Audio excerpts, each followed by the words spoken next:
aos 14 dias do mês de dezembro de 2016, na sede da Procuradoria da República em Pernambuco, presentes os procuradores da República, João Paulo Holanda Albuquerque e Cláudio Henrique Cavalcante Machado Dias, compareceu o senhor Paulo Roberto Elvio, CPF número 125-253-007, dígito 49, devidamente acompanhado por seus advogados, doutora Ana Lúcia Penon Gonçalves, OAB São Paulo, número 192-951, doutor Geraldo Vilaça Neto, OAB Bahia, 18.385, a fim de prestar depoimento em razão de celebração de acordo de colaboração com o Ministério Federal. Neste momento, todos os presentes são cientificados da proibição do uso de quaisquer instrumentos de gravação ou registro de áudio ou vídeo e declarando não estar fazendo oculto ou dissimulado de qualquer equipamento sob as penas legais. Observadas todas as cautelas de sigilo determinadas e atendendo aos campos da Lei 12.850/2013, notadamente como é disposto nos artigos 4º a 7º, pergunto ao senhor Paulo Roberto Elvio. Os advogados agora presentes são os seus defensores legalmente nomeados para assistir o presente ato? Sim, senhor. O senhor renuncia ao direito ao silêncio reafirmando o compromisso legal de dizer a verdade? Sim, senhor. O senhor pretende colaborar de forma efetiva e voluntária com investigações e processos criminais nos termos firmados pelo Ministério Público Federal? Sim, senhor. O senhor, junto com seus defensores, autoriza expressamente e está ciente do registro audiovisual do presente ato de colaboração? Sim, senhor. O senhor está ciente de que os efeitos da colaboração premiada dependem de um ou mais dos resultados previstos no artigo 4º da Lei 18.850/2013? Sim, senhor. Estou ciente da proibição de gravação paralela a que vai ser feita aqui. Perfeito.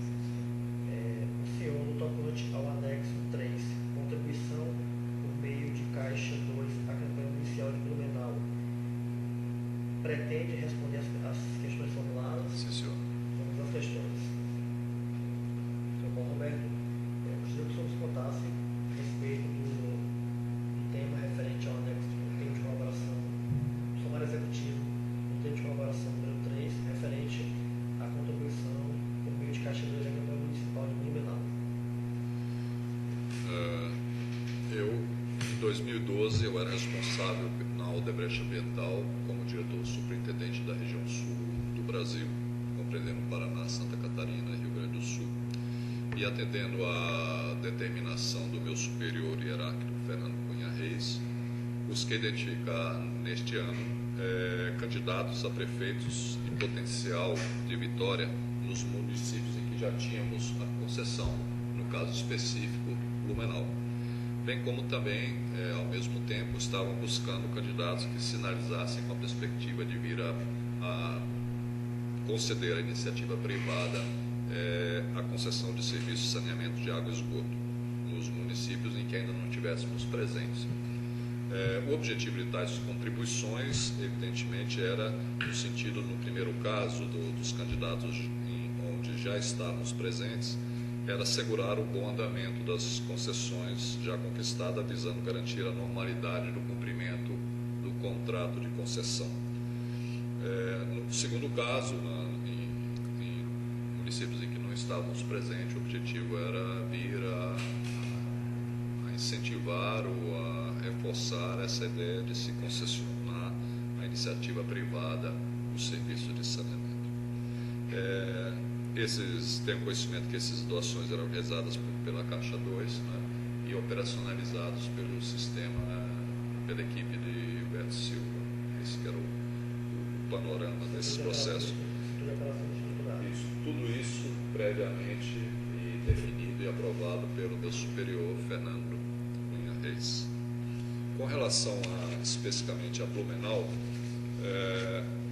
nós tínhamos essa concessão desde o ano de 2010 e desde o início deste ano já e no final deste ano de 2010, quando assinamos esse contrato de concessão, nós tínhamos pleiteado junto à prefeitura uma reparação devida por uma série de inadimplementos que estavam ocorrendo por parte da prefeitura no contrato de concessão. Inadimplementos. Mais especificamente, no contrato de concessão era previsto que a prefeitura, quando chegássemos lá, iríamos receber uma área, uma abrangência de esgoto já instalado de 24%. Quando recebemos a concessão, identificamos que apenas 5% havia sido instalado, portanto, não os 24% propostos. Isso acarretou desde o primeiro dia um sério problema financeiro para a companhia, porque além de ser 24%, era uma região muito concentrada, onde havia uma grande quantidade de clientes. E, portanto, isso criou logo, no primeiro instante, um grande desequilíbrio financeiro para a concessão, requerendo maiores investimentos nossos em todo esse processo. Nós pleiteamos uma reparação disso, mas as coisas não evoluíram nesse sentido. E por essa razão, no pleito de 2012, eu identifiquei 3 potenciais candidatos a prefeito da cidade do município de Blumenau, que são, na verdade, os senhores Jean Kuman, então deputado estadual na Assembleia Legislativa de Santa Catarina, pelo PSD, Ana Paula Lima, deputada estadual também na Assembleia Legislativa de Santa Catarina pelo PT, e Napoleão Bernardes, então vereador na Câmara Municipal de Blumenau, Santa Catarina. Esses 3 candidatos, eu expus a situação e a possibilidade dos 3 virem a vencer a eleição. Apresentei isso a Fernando Cunha Reis e ele então definiu, estabeleceu uma contribuição de R$500 mil para cada um dos candidatos. Evidentemente que nesse caso o propósito da nossa contribuição era permitir termos uma interlocução positiva com o município, visando evidentemente superar aquela questão que ficou pendente relativamente ao desequilíbrio do contrato. Existe sobrepreço no contrato original? O contrato original foi motivo de uma licitação em que se apresentaram diferentes tarifas, diferentes empresas, então não havia como ter sobrepreço nesses serviços. Mas por que não havia essa possibilidade? O fato de várias empresas apresentarem a proposta não necessariamente é indicativo, indica que não tem. Às vezes, várias empresas apresentam. O critério foi a menor tarifa?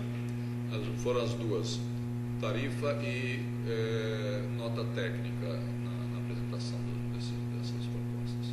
Qual é o percentual de cada um desses critérios na definição do vencedor? Doutor, não vou saber lhe dizer agora.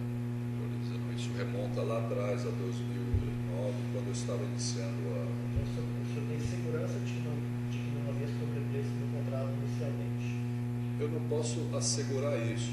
O que ocorre é que, no caso de concessões, na medida em que você tem na região ou no estado, né, tarifas praticadas pelas diferentes empresas, inclusive pela Casan, em geral você acaba por ter tarifas muito similares em toda a região, ao que se chama até um banco de tarifas para se acompanhar e comparar entre elas. Ainda essa questão da concessão, qual a vigência? Esse contrato iniciou em 2010, ele tem um prazo de 30 anos. E, bom, o senhor tinha dito que a culpa foi de 24%, né? Que já tinha instalado, né? Já deveria ter instalado. E só tinha 5%. Quando vocês participaram da licitação, vocês não observaram isso? Não, isso não, quando se verificou lá, a situação não se sabia disso. Não sabia, não tinha outro. Vocês não fizeram estudos para apresentar as propostas, não levando aquela avaliações. Sim, mas todavia uma garantia de que isso estava sendo executado. Mas entre a licitação e o início do serviço, demorou quanto tempo? Eu tenho que me lembrar porque eu não estava lá, mas eu creio que levou alguns meses. Sim. E era viável, factível alterar de 5% para 24% em alguns meses a cobertura do serviço? Não, isso se baseava em cima de informações, ou seja, nós não tínhamos como verificar em loco, né, nas ruas, o que estava sendo executado ou não. Isso Quantas empresas participaram da licitação? eu tenho que memorizar, mas eu tenho a impressão que foram 3 empresas. Pode continuar. Bom, em relação a essas contribuições, especificamente no caso da candidata Ana Paula Lima, uma vez que Fernando Cunha definiu os valores de contribuição, eu tomei a iniciativa de procurar o deputado federal pelo PT, Décio Lima, que era o seu esposo, né? Eu o conhecia no evento que houve da assinatura do contrato de financiamento da Caixa Econômica Federal, em que ele lá fez um discurso, se apresentou, e a partir daí então eu já o conhecia. Então eu pedi aos seus assessores o encontro com ele. De que forma? Entrei para o gabinete dele. Isso. Se utilizou o telefone celular? Não, aí eu devo ter feito da empresa para Brasília, para o gabinete dele. Especificamente? Eu liguei para lá. Mas pediu para a sua assessoria ligar? Não. O senhor mesmo deu sua informação, como pediu para a sua secretária ligar? Não. De geral nem tinha uma secretária. Tá. E aí liguei, pedi o encontro e ele me recebeu no Conversou com quem? Quem era o assessor dele com quem você conversou? Eu vou lembrar isso. Não lembra? Não vou lembrar isso. Certo.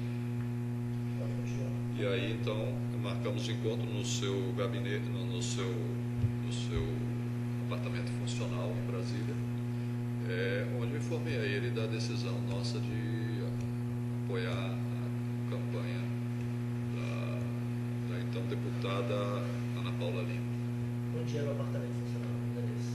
Não tem. Não sabe? Não lembro.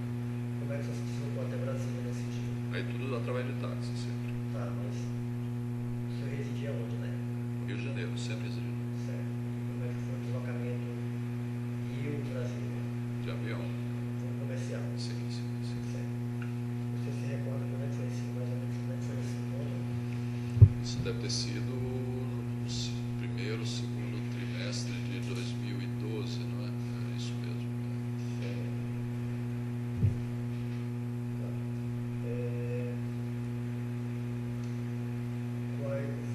E o deslocamento foi de táxi? Isso. Foi pagando dinheiro? Sim. Certo. Efetuou alguma ligação imediatamente antes, durante? Posso ter ou logo feito. depois? Posso ter feito. Sim. Como é que foi a visão do deputado que estava chegando? Eu cheguei no orifício, chamei isso A bem. pessoa ligou no aeroporto para a Não. reunião?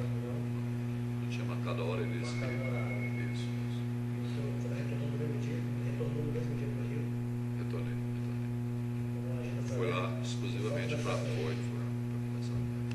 Tá. Registrou seu nome no edifício, eu sabia? Não, eles não têm isso lá, não. Pelo menos nesse lugar que ele estava, tinha só um porteiro Só embaixo. dizer qual era a região de Brasília, se era... Não vou saber. Não tem nenhum registro dessa reunião na sua agenda? Não, eu não tenho essa verdade. Infelizmente não tenho. Paulo, o senhor quando faz essa entrevista, vocês lá na Odebrecht, vocês têm algum tipo de agenda que vocês registram essas visitas? Eu tinha um Outlook na época da empresa, né? E eu fazia esses. Às vezes anotava, às vezes não anotava. Não era uma seu coisa. particular, da empresa, institucional da empresa, não. Mas usava lá da empresa, mas não. Tanto é que eu não tenho mais essas agendas. Depois que eu saí. Mesmo as de telefone também, tudo ficou lá. Eram contatos da empresa, não fiquei com nada. Certo. Você pode continuar. É, O senhor já disse quem foram os candidatos que receberam. sim. Quais eram os codinomes utilizados para cada um deles? O Jean Kuhlmann era alemão. A Ana Paula Lima era musa. E Napoleão Bernardes era conquistador. Certo.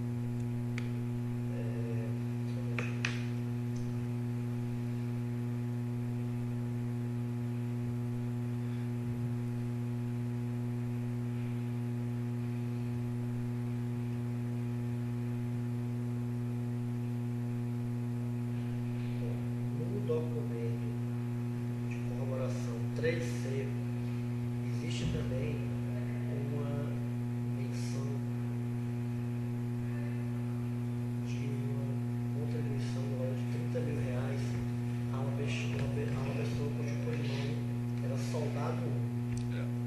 isso eu vou comentar com o senhor. Na verdade, ampliando um pouco mais, nós tínhamos definido naquela altura contribuição também para candidatos a vereador, no valor total de 130 mil, tá? Em que demos o nome soldado. E aparece aí no Drauzio esse valor aí. No entanto, isso é uma coisa que eu tenho que mencionar, eu não tenho o registro de que vereadores foram esses, porque eu tinha anotado, né? Eu tinha feito a distribuição e não guardei isso. Isso é uma coisa que eu não tenho, né? E não foi só esse valor aí, não, foram 130 mil reais. Ninguém mais isso, a Odebrecht não tem, o setor que efetivamente realizou o pagamento tem essa informação? Não, isso era aquele pedido que eu fazia ao Eduardo Barbosa, não é? Eu dava o codinome só das pessoas, né? Chamava, nesse caso, de soldado. Isso que eu digo, que eu me recordo, que sim, eu propus ao Fernando Cunha, ele autorizou 130 mil. Depois, recorrendo ao Drauzio, agora a gente vê esse lançamento aqui, esse único lançamento. No caso, eu não sei mencionar o senhor, lamentavelmente. Quem pode saber isso na Odebrecht? A equipe de Gilberto Silva? Não, ninguém deles sabia, né? Isso era eu que se envolvia e implementava. Mas a pessoa não tinha que comunicar ao beneficiário para poder o local, onde é que receber? Quem foi a pessoa que foi comunicada? Isso aí eu que fiz nessa época, porque eu queria até complementar aqui uma coisa que ainda falta, mas eu volto a esse ponto aí. Na verdade, eu que fiz esse processo com arrecadadores dos partidos. Você fez diretamente? Isso. Tá, você pode continuar. Ainda em relação aos candidatos, eu também tive um encontro com o senhor Dalírio Weber, que era um fundador do PSDB em Santa Catarina, né? E que também ele era um articulador da campanha do Napoleão Bernardes. Ele ocupou um cargo hoje? Ele hoje é o senador da República. Né? E naquela altura eu fui lá a Blumenau encontrar com ele, e quando eu informei a ele que nós também iríamos contribuir com a campanha do Napoleão Bernardes. Então, a decisão de comunicação do apoio à campanha da Ana Paula Lima foi feita ao esposo dela, Isso. Bessie Lima, Isso. e do Napoleão Bernardes foi feita ao Dalírio Weber. Isso. Informei a eles. Onde é que foi o encontro com o Dalírio? Isso lá em Blumenau. Eu sempre encontrava com eles lá, na medida que eles eram de lá. Aonde? Isso foi sempre eu estava lá e encontrava com ele. Provavelmente foi na imobiliária que ele tinha lá. Ele tinha uma imobiliária chamada Imobiliária Orbe, e eu devo ter ido lá, como também me encontrei com ele em cafés lá. Então, mas provavelmente nesse dia tenha sido lá na imobiliária. Qual é o endereço dessa imobiliária? Eu teria que visitar a Avenida Brasil, mas eu teria que ver. Avenida Brasil. Que bairro? Deixa eu ver se tem isso.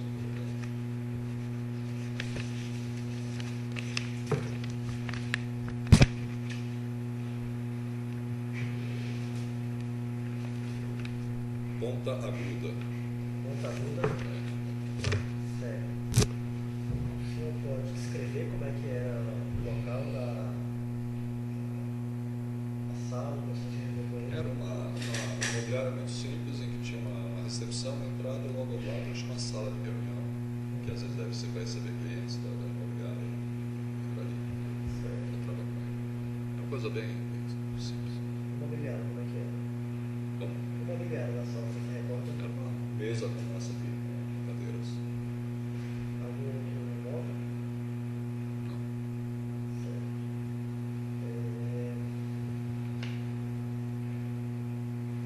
E com relação ao apoio do candidato Getúlio, como é que se... Esse eu falei com o chefe de gabinete do então prefeito na época. O chefe de gabinete era chamado-se Cássio Quadros, com ele que eu falei. Eles são do mesmo partido. Era do mesmo partido. E foi aonde essa comunicação? Eu falei lá na prefeitura, Certo. na antessala do chefe de gabinete. O senhor fez menção dessas 3 reuniões com cada um desses representantes acerca dos propósitos de vocês para a reflexão dessas situações? Em nenhum momento. Nossa ideia era simplesmente apoiá-los e no sentido de que eles viessem a ser os vencedores e que tivéssemos uma boa relação com eles. Então, o objetivo de vocês era conseguir o reequilíbrio do contrato. Também, claro. E nunca se fez menção a nenhum dos candidatos ou a seus representantes acerca desse propósito. Não. Nunca disse o objetivo é esse. Nem tinha conhecimento desse mesmo. Eu acredito que não. Porque isso é uma situação bastante normal nas diferentes concessões. Se ter permanentemente discussões a respeito de reequilíbrio de contrato, isso é uma coisa usual, natural. Quando o senhor foi lá na prefeitura comunicar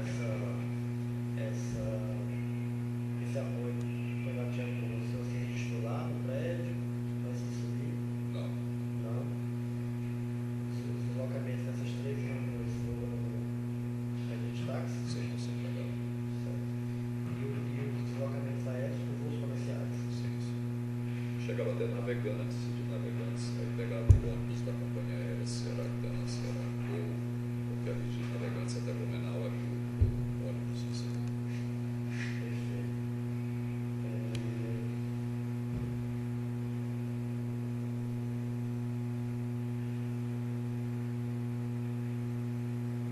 O senhor já disse que fez contatos com o senhor dessa Lima para poder agendar um encontro com ele. O senhor chegou a ligar para o senador Danilo Weber ou então Não, isso estava em Blumenau e aí eu pedi se ele podia me atender lá no local, eu fui lá e de como? liguei para a imobiliária dele, disse, olha, estou aqui em Blumenau, será que você podia dar um pulo aí e falar com você? Chegou a partir de onde? Devo ter ligado do hotel, Do hotel? isso, do Hotel Plaza que eu ficava assim. Hotel Plaza. Certo. Quem era o representante de Giancuma? O senhor mencionou? João Kuma não era o representante dele, mas era o único contato que eu tinha, era esse Cássio Guadas, que era o da situação anterior. Agendou para na minha reunião com ele, ligou para ele? Não, eu simplesmente disse que estava lá também e ele nos recebia, ele era bastante afável. O senhor foi lá sem saber se ele estava lá ou se o senhor Não, eu estava lá em Blumenau e disse, olha, posso chegar aí? Eu fui lá. Mas ligou no hotel também? Não, isso talvez do meu escritório lá. Escritório Não, Blumenau. Tá. Nada com grandes formalidades, não. O senhor fez algum tipo de ligação quando estava chegando lá, durante esses encontros, com os 3 representantes? Provavelmente tem feito. Recebeu, provavelmente. Certo. Você disse também que se encontrou com o senhor Danilo Weber também em cafés. Sim, a gente encontrava no café. Você se recorda quem é que paga essa conta? Não, às vezes ele estava lá, nem fazíamos nada juntos, apenas eu encontrava com ele. Muito comum lá em Blumenau. Certo.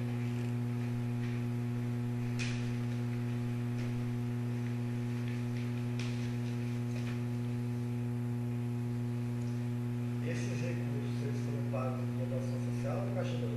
Caixa 2. Não sabia a origem desses recursos? Não, nunca soube. Certo. Quem foi que operacionalizou esses recursos? Eu sempre fazia esse pedido ao Eduardo. Primeiro era aprovado pelo Fernando Cunha Reis, depois eu transmitia isso ao Eduardo, né, aquele responsável lá de recursos humanos da empresa, e que ele fazia a programação, depois me passava e eu então passava. Quem efetivava os pagamentos dos representantes era a equipe de Gilberto Silva? Provavelmente sim, porque nós não nos envolvimos em nenhum momento nesse assunto. Certo.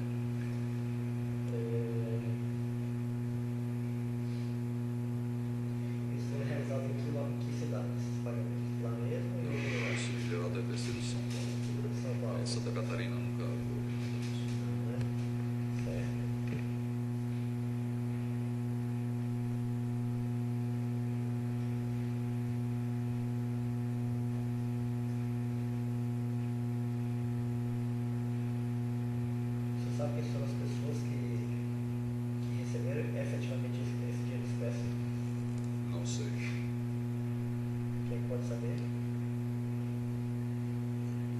aconteceu porque, na verdade, cada um dessas pessoas com quem eu contactei me passaram o nome de pessoas que fazem a arrecadação. Mas a equipe de Uber Silva não sabia não?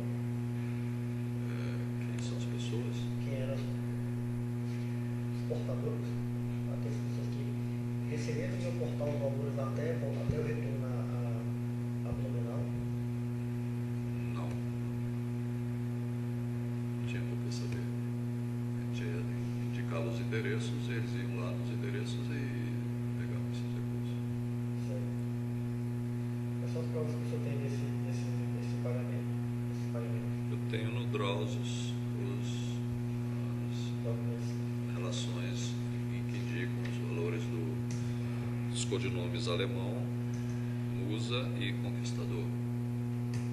Certo. 3A, 3B. Estão aí, né?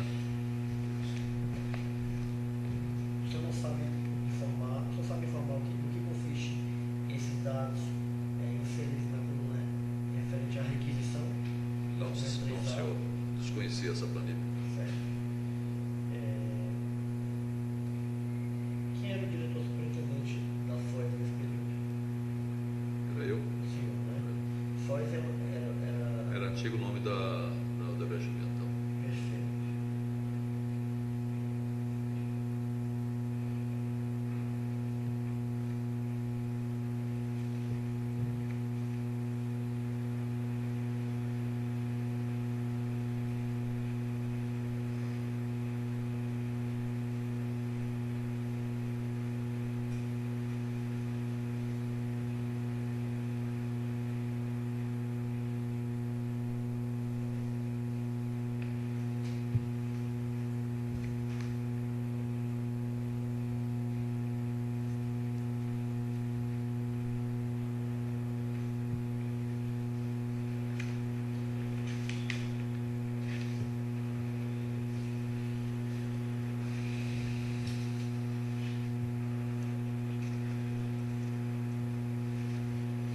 Quem autorizou esses pagamentos e determinou a realização deles foi o senhor Fernando Reis. Sim, sempre.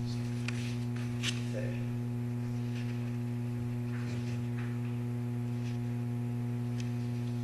O senhor disse que realizado esses pagamentos nunca mencionou essa contrapartida dos beneficiários. Por que o senhor mantinha por que a Odebrecht mantinha o controle desses pagamentos? Para que fins vocês utilizaram esse controle? Controle bom. Dos pagamentos também, por que se mantinha o registro dos pagamentos que haviam sido feitos a esses parlamentares, esses agentes públicos, se a menção de eles eram registrados para depois cobrar-se a contrapartida? Eu desconhecia esse controle. Eu apenas fazia essas requisições ao longo de todo esse período, né? E não sabia da existência desses controles. O senhor Fernando Reis, o senhor sabe informar se o senhor Fernando Reis conhecia esse controle? Não sei como. Ele nunca comentou com o senhor. A interrogação era com o Eduardo, em que nós requisitávamos e recebia a informação. Não fazia ideia que havia esse controle.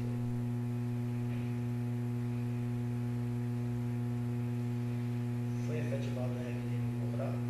Quem foi o candidato que foi eleito? Foi eleito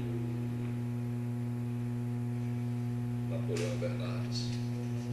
E a partir desse então, ele, através da AGIR, que é a agência reguladora, né, ela que faz a intermediação disso, eles mobilizaram uma equipe e estabeleceram um plano de trabalho conjunto, né, visando o reequilíbrio. Não só o reequilíbrio, eles tinham várias críticas ao contrato, algumas questões que eles queriam aprimorar. Enfim, houve todo um trabalho feito, eles contrataram uma empresa, uma consultoria, uma auditoria para fazer todo um levantamento, abriram todas as frentes do contrato, interfaceando inclusive com o próprio Tribunal de Contas, com toda a agência reguladora, e por fim, depois de muito tempo, aí eu já tenho notícia, porque já não foi comigo, né, que sim, se efetivou várias revisões de contrato, buscando o reequilíbrio do contrato. Qual foi o impacto financeiro dessas revisões? Não sei lhe dizer porque foram depois da minha gestão. Na casa dos milhões ou? Não se.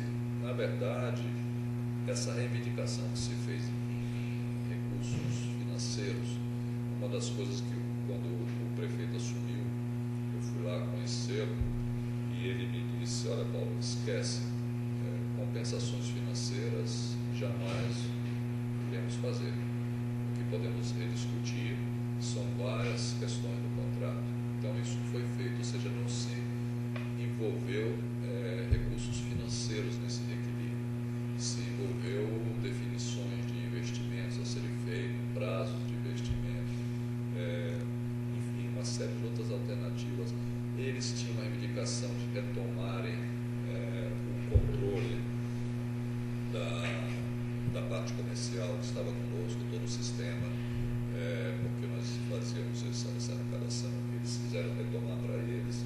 Enfim, houve todo um ajuste no contrato. Então houve, digamos assim, essas revisões possibilitaram que vocês não observassem os cronogramas de investimento? Foram refeitos, sim, até por conta daquelas investimentos que nós tínhamos que fazer naquela área que eles não atenderam, nós tínhamos que passar a fazer naquela área. Enfim, houve toda uma reformulação do contrato, toda, inclusive dos prazos. Chegou uma economia para o Nordeste? Eu diria que nós conseguimos reequilibrar sem termos maiores prejuízos, mas nunca foi como originalmente se previa. O contrato deixou de ser. Consegue medir em termos financeiros o impacto desse reequilíbrio? Não tem condição. Por que vocês não buscaram a via judicial para poder conseguir esse reequilíbrio? Um contrato de 30 anos, dificilmente se busca essa solução, ou essa seria a última solução, né? Antes disso, sempre se buscou sempre a tentativa do trato junto direto ao poder concedente. Durante a gestão de Napoleão Bernardes, então, não houve reajuste ou revisão de tarifa? Sim, houveram. Mas então houve impacto no equilíbrio financeiro, né? Sim, não, mas as revisões são normais. Revisão, mas o reajuste. O reajuste, eu não sei afirmar se naquele período, acho que eles programaram, isso aí não foi no meu tempo, as etapas do reajuste a cada 5 anos e tal, eles fizeram toda uma definição dessa programação, mas eu agora, nesse momento, não tenho como precisar isso. Para a efetivação desse reajuste, houve algum pagamento de vantagem adicional? Não. Quem foi que aprovou esse reequilíbrio no contrato? Isso é aprovado por todos, pela prefeitura, pela agência reguladora, pelo serviço de saneamento. Foi diretamente aprovado pelo senhor Nelson Bernardes. Nelson Bernardes. Napoleão Bernardes. Não diretamente, ele pouco se envolveu nessa discussão. Ele encarregou uma grande quantidade de secretários e de equipes, inclusive de assessores, ou seja, ele propriamente, certamente, eu não posso responder agora, provavelmente ele assinou, eu não posso precisar, provavelmente ele assinou o contrato. Agora, o envolvimento direto com ele não houve. Da AGIR, quem foi aqui? A Agência Municipal de Regulação do Médio Vale do Itajaú. Isso. Quem era a pessoa que estava lá? Lá o responsável por ela era o Passold, Arnold, presidente da AGIR, Arnold Passold. Era uma pessoa próxima ao prefeito. Não, a agência de todo o Vale do Itajaí. É feito até um rodízio entre eles.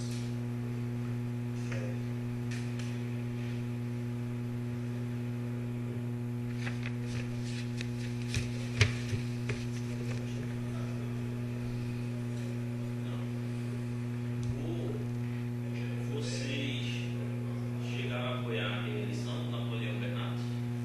Não, Na eleição seguinte? eu creio que não. Isso foi agora, em 2014. Mas... Já tinha saído? Não saímos quando estávamos agora em curso esse processo aí. O senhor gostaria de fazer alguma consideração final sobre este texto específico? Não. De todos? Uma consideração final?